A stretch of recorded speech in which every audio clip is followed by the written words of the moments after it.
friends, welcome to Abhi's Cookery. இன்னைக்கு நம்ம Abhi's Cookeryல மசூர் டாலை வச்சு ஒரு சூப்பரான ரெசிபி தான் பார்க்க போறோம்.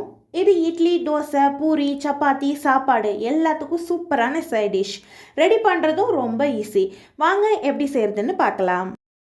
முதல்ல குக்கர்ல 4 டீஸ்பூன் தேங்காய் எண்ணெய் சேர்த்துக்கிறேன். 4-5 சின்ன வெங்காயம், ஒரு பெரிய வெங்காயம், 4-5 பல் பூண்டு, ஒரு பச்சை மிளகாயை நீள வாக்கில் கட் பண்ணி சேர்த்துக்கிறேன். லேசாக வதக்கிட்டு ஒரு பெரிய தக்காளி, சின்னதாக இருந்தால் 2 தக்காளி சேர்த்துக்கோங்க. தக்காளி சேர்த்துட்டு 2 நிமிஷம் போல் வதக்கிக்கோங்க. அடுத்து 3/4 கப் மசூர் டால் வாஷ் பண்ணிவிட்டு சேர்த்துக்கிறேன். கூடவே 1/4 கப் பாசிப்பருப்பு, 2 கப் தண்ணி, 1/2 டீஸ்பூன் மஞ்சள் பொடி. குக்கரை மூடி 2 விசில் விட்டுடலாம்.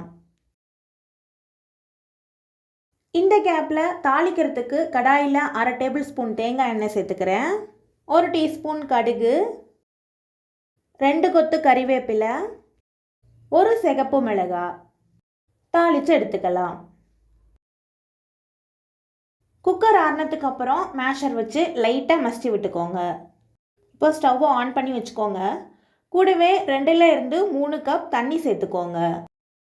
தேவையான அளவு உப்பு, 1/2 கப் தேங்காய் பால், கடைசியாக தாளித்து வச்சுருக்கிறதையும் சேர்த்துடலாம். நல்லா கலந்து விட்டுட்டா சரி. தேவைப்பட்டால் கொத்தமல்லி தழை கூட சேர்த்துக்கலாம். அவ்வளோதான், மசூர் டால் ரெசிபி சூப்பராக ரெடி ஆயிடுச்சு. சாப்பாடு, டிஃபன் ரெண்டுக்கும் சூப்பரான காம்பினேஷன். மசாலாலாம் எதுவுமே சேர்க்காத அட்டகாசமான டால் ரெசிபி.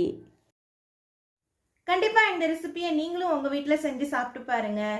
இந்த வீடியோ உங்களுக்கு பிடிச்சிருந்தா லைக் பண்ணுங்கள், ஷேர் பண்ணுங்கள், கமெண்ட் பண்ணுங்கள். மறக்காமல் அபீஸ் குக்கரிக்கு சப்ஸ்கிரைப் பண்ணி சப்போர்ட் பண்ணுங்கள்.